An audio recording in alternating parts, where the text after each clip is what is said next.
Good evening, students. Myself, Rashmi Sharma, Assistant Professor Botany, Pandit Jawaharlal Nehru Arts and Science, PG College, Bemetara, Chhattisgarh. Students, आज का हमारा topic है coral reef. Coral reef MSc fourth semester का paper second का fourth unit है। तो आइए students start करते हैं आज का हमारा topic coral reef. Coral reef form of protoplasm flourish in warm sea required at least 68 degree Fahrenheit, does not thrive in depth greater than 150 feet and where there is a lot of slit, mostly found in Tropic of Cancer and Capricorn. Ocean deposit coral reef जो होते हैं वो ocean deposit का form है। इनका प्रोटोप्लाज्मा colourless living material है and ये जो कोरल रीफ होते हैं ये वार्म सी में फ्लोरिश करते हैं या उत्पन्न होते हैं। यहाँ पर टेम्परेचर 68 डिग्री फ़ारेनहाइट होता है या होना चाहिए एंड 150 फीट से बिलो डेप्थ पर ये उत्पन्न नहीं होते हैं या जहाँ पर स्लिट की कंटेंट ज़्यादा होती है वहाँ कोरल रीफ उत्पन्न नहीं होते हैं। Coral reef generally tropic of Cancer and tropic of Capricorn में पाए जाते हैं। नेक्स्ट है कोरल फॉर्मेशन। कोरल बनता कैसे है? Insect have large amount of calcareous content. They possess tendency to stick together with other coral bodies. When certain insects die, their bodies are deposited at the bottom of sea. Coral skeletons go on getting attached to one another in group. The whole mass develop like a beehive. Pressure from above the coral become firm and fixed like a stone. This whole structure rich surface as big mass of rock known as reef. Sand and silt deposit on upper portion. It seldom come out above sea water. जैसे कि animal में calcium content बहुत ज़्यादा होती है and insect में calcareous content की मात्रा ज़्यादा होती है, मीन्स कैल्शियम कंटेंट की मात्रा ज़्यादा होती है और कैल्शियम में ये टेंडेंसी होती है कि या होती है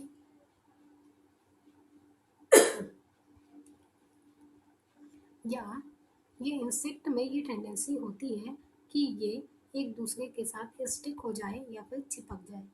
तो जब ये इंसेक्ट डेड हो जाते हैं तो ओशन के बॉर्डर के ऊपर जब ये इंसेक्ट डेड हो जाते हैं तो ओशन के बॉर्डर के ऊपर डेड होने के बाद जमा होने लगते हैं या फिर डिपॉजिट होने लगते हैं, क्योंकि कैल्शियम में ये टेंडेंसी पाई जाती है कि वो आपस में एक दूसरे से चिपक जाते हैं।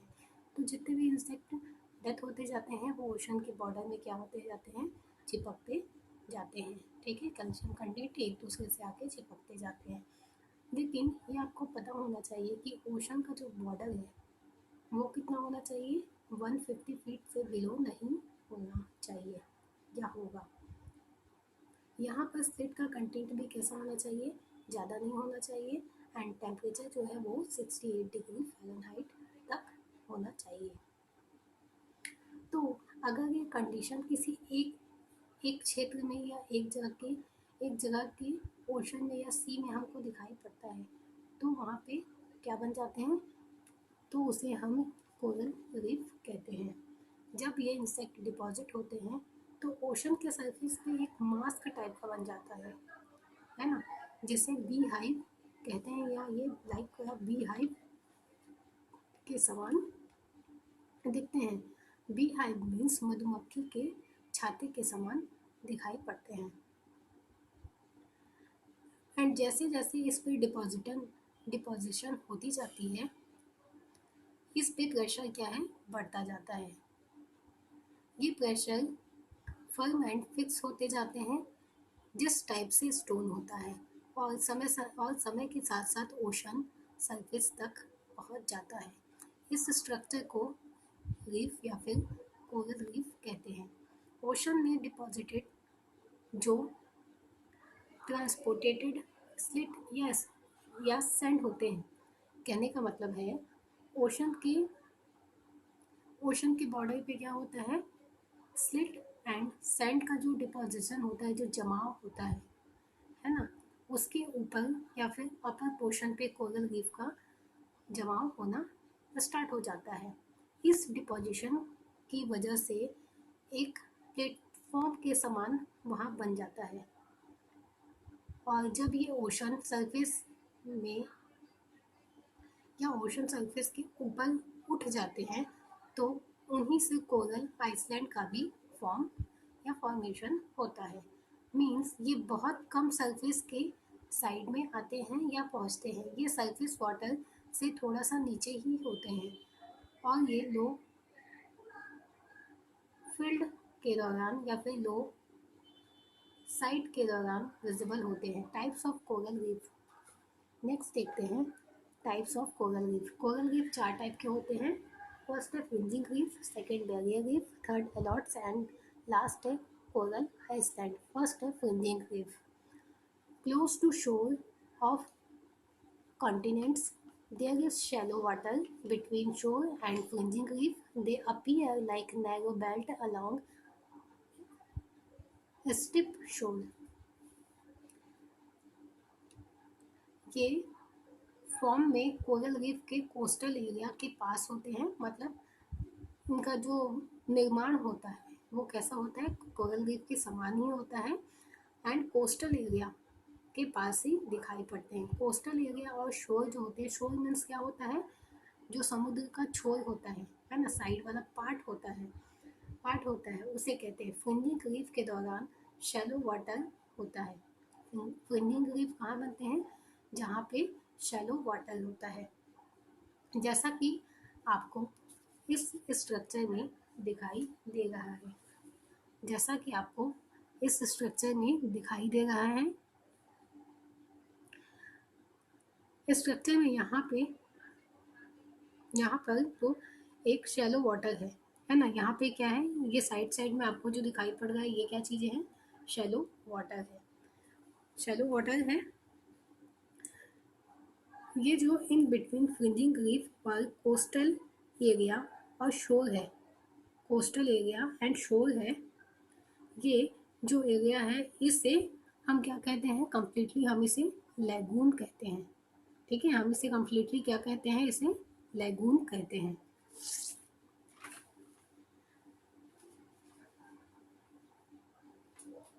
फ्रिंजिंग रीफ का सरफेस अनइवन होता है। आप देख सकते हैं यहाँ पे फ्रिंजिंग रीफ का जो सरफेस है वो कैसा होता है, अनइवन होता है। देखिए सभी स्टूडेंट्स ध्यान से यहाँ देखेंगे, ये वाला जो पार्ट है यहाँ पे जितने भी इंसेक्ट होते हैं उसमें कैल्शियम की बॉडी होती है ना, कैल्शियम का स्केलेटन होता है। तो एक एक स्केलेटन, एक एक इंसेक्ट का स्केलेटन आके क्या होने लग जाता है, यहाँ पे इसका डिपोजिशन होने लग जाता है, जमाव होने लग जाता है। जमाव होने के बाद सभी कैल्शियम में ये टेंडेंसी पाई जाती है कि वो क्या हो जाते हैं, आपस में आके चिपक जाते हैं। ठीक है, तो आपस में सभी कैल्शियम आके जुड़ जाते हैं और एक पहाड़ के समान, है ना, एक पहाड़ नुमा संरचना बन जाती है। कभी कभी ये ओशन के बीच में बनती है, कभी कभी ये ओशन के साइड में बनती है। ठीक है, कभी कभी ओशन के बीच में बहुत बड़ा पहाड़ टाइप का बन जाता है, जिसे आइसलैंड या फिर आइलैंड के फॉर्म में आपने सुना होगा, या आपने देखा भी होगा, मूवीज़ में देखा होगा, या आप कहीं गए होंगे तो आपने वहाँ देखा होगा। तो उसे ही क्या कहा जाता है, वो एक्चुअली में कोरल रीफ का ही एक फॉर्म होता है। ठीक है, तो हम कहाँ थे, हम थे फ्रिंजिंग रीफ का जो सरफेस होता है वो कैसा है, होता है अनइवन होता है। इट मीन्स अनइक्वल होता है, कहीं ऊंचा कहीं नीचा ऐसा होता है। कोस्टल एरिया के साथ साथ नैरो बेल्ट की तरह नज़र आता है। ठीक है, एक बेल्ट के साइड के टाइप से ये नज़र आता है। नेक्स्ट है barrier reef. Leaves at some distance from shore, running parallel to the shore and separate from shore by a channel of deep water. Barrier reef coastal area से कुछ डिस्टेंस पे होते हैं एंड ये कोस्टल एरिया के बिल्कुल parallel move करते हैं। देखिए, हमने अभी पहले वाले में देखा हुआ था, ये फ्रिंजिंग रीफ में क्या होता है, इनका जो डिपोजिशन होता है एक ही जगह पे होता है। इट मीन्स ये अपने आप को कैसे बना लेते हैं, पहाड़ के समान बना लेते हैं। बट जो बैरियर रीफ होता है ये क्या करते हैं, जो कोस्टल एरिया है, जो साइड वाला पार्ट होता है उसके पैरेलल चलते हैं, मतलब उसके समानांतर चलते हैं। एंड समानांतर चलते हुए उनका क्या होता है, डिपोजिशन होता है, इनका जमाव होता है। देखिए, कोस्टल एरिया है, ठीक है, मतलब कि समुद्र का साइड वाला पार्ट है, छोर वाला पार्ट है, छोर वाला पार्ट है, तो यहाँ से ही होते हुए जो बैरियर रीफ है ना, इनका डिपोजिशन कैसे होता है, समुद्र के छोर के समानांतर चलते हैं, मतलब समुद्र के साइड साइड पे क्या होते हैं, होने लग जाता है, इनका डिपोजिशन होने लग जाता है। ठीक है, जैसे कि जैसा कि कोस्टल एरिया है तो हम इसके पैरेलल मूव करते जाता है। देखिए, इसके पैरेलल क्या होगा, ये मूव करते जाता है। ठीक है, ये डीप वाटर होता है एंड यहाँ का जो वाटर होता है वो कैसा होता है, डीप वाटर होता है। जैसे कि fringing reef and coastal area के बीच जो वाटर था वो क्या, कौन सा वाटर था, शैलो वाटर था। But barrier reef and coastal area के बीच डीप वाटर होता है। ठीक है, रनिंग, देन इसके बाद में ये eastern coast of coastal area के पैरेलल होते हैं, बट ये जगह जगह पे ब्रोकन होते हैं। आप यहाँ देखेंगे फर्स्ट वाला जो अपना था फ्रिंजिंग रीफ, ये बीच बीच में कैसे होते हैं, फटे नहीं होते हैं ना, फटे नहीं होते, एक समान एक झुंड में बने हुए होते हैं। बट जो बैरियर रीफ होता है वो कैसे होते हैं, बीच बीच में टूटे टूटे हुए होते हैं, है ना, बीच बीच में कैसे होते हैं, टूटे टूटे हुए होते हैं, एक समूह में नहीं होते हैं। ठीक है, नेक्स्ट है एटॉल्स। ये देखिए, ये आपको कोस्टल एरिया का जो साइड वाला पार्ट होता है, समुद्र, ये नीले कलर से जो दिखाया गया है वो मैप में समुद्र का एरिया है। ठीक है, तो उसके साइड साइड में जितने भी ग्रीन से बना हुआ है वो आपका क्या है, कोस्टल एरिया का पार्ट है। ठीक है, कोस्टल क्षेत्र है जिसपे क्या होता है, कोरल रीफ का फॉर्मेशन होता है। नेक्स्ट है एटॉल्स।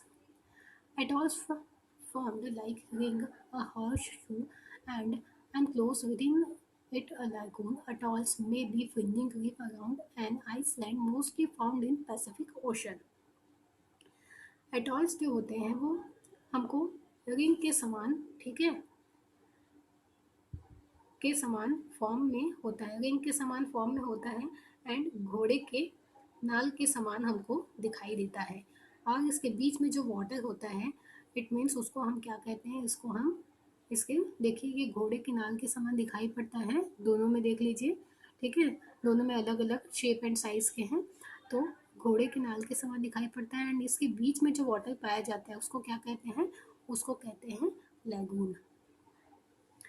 ये इनक्लोज रहता है, इनक्लोज रहता है मतलब कि ये कैसा होता है, बंद होता है। ठीक है, ये चारों तरफ से कैसा होता है, कोस्टल एरिया बन जाता है एंड ये चारों तरफ से कैसा होता है, बंद होता है एंड बीच में उसके पानी का जमाव होता है। जो रिंग के फॉर्म में होता है वो बिल्कुल स्फेरिकल होता है। और ये जो हॉर्स शू होता है इसमें एक्चुअली कुछ पार्ट ब्रोकन भी हो सकता है एट एंड जो फ्रिंजिंग रीफ, जो फ्रिंजिंग रीफ की वजह से भी हो सकता है, मतलब मीन्स यहाँ पे फ्रिंजिंग रीफ भी प्रेजेंट हो सकते हैं। ठीक है, जैसे कि अलग अलग, जैसे कि अलग कहीं पे आइलैंड है और आइलैंड बनी, और आइलैंड को एक कोरल रीफ या फिर एक कोरल या फिर कोरल रीफ या फिर कोई आइलैंड है उसको क्या करता है, सराउंड करता है, मतलब फ्रिंजिंग रीफ जो है, फ्रिंजिंग रीफ को ही घेरते हुए क्या बन जाता है, एटॉल्स का फॉर्मेशन हो जाता है। जैसे कहीं पे क्या है, फ्रिंजिंग रीफ है एंड उसी को घेरते हुए या उसी को पकड़ के क्या बन जाता है, एटॉल्स का फॉर्मेशन हो जाता है। लेकिन ये कैसे होते हैं, रिंग के फॉर्म में होते हैं एंड इसके बीच का जो पार्ट होता है वो पानी वाला पार्ट होता है, तो उसे फ्रिंजिंग रीफ को एटॉल्स भी कहते हैं।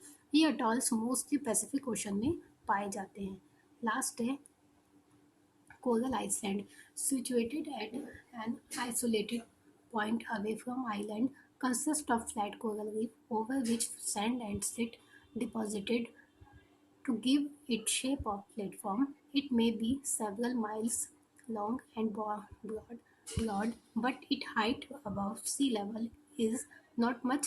Wave and wind bring seeds so that with the passage of time it is covered with vegetation. Coral island से बहुत दूर होते हैं। ये आइलैंड से कैसे होते हैं? बहुत दूर होते हैं, जैसे barrier reef and fringing reef land के पास होते हैं, बट ये बिल्कुल सेपरेट होते हैं। और इस कोरल रीफ के ऊपर जब बहुत ज़्यादा डिपोजिशन होती है तो एक प्लेटफॉर्म सा बन जाता है। तो एक कैसा बन जाता है? प्लेटफॉर्म सा बन जाता है। तो प्लेटफॉर्म कोरल आइलैंड कहलाता है। और ये जो कोस्टल आइलैंड होता है इसकी हाइट ओशन से ज़्यादा नहीं होती है, लेकिन ये विड्थ में बहुत ज़्यादा होता है, मतलब चौड़ाई में बहुत ज़्यादा होता है। और ओशन विंड से या वेव से जो सीड को ट्रांसपोर्ट करती है, मीन्स हवा से लाई गई बीजें या फिर पानी के बहाव से आई हुई जो बीजें होती है, वो क्या होती है, आइलैंड के साइड साइड पे क्या होती है, उनका डिपोजिशन हो जाता है, उनका जमाव हो जाता है, जिसकी वजह से सी लेवल के पास या फिर ओशन के आसपास का जो क्षेत्र होता है वो कैसा हो जाता है, बिल्कुल घना हो जाता है। ठीक है, बिल्कुल कैसा हो जाता है, घना हो जाता है। तो स्टूडेंट्स, यहाँ पे हमारा कोरल रीफ जो है एंड उसके जो टाइप्स है वो ख़त्म होते हैं। I hope so you like it. Thank you.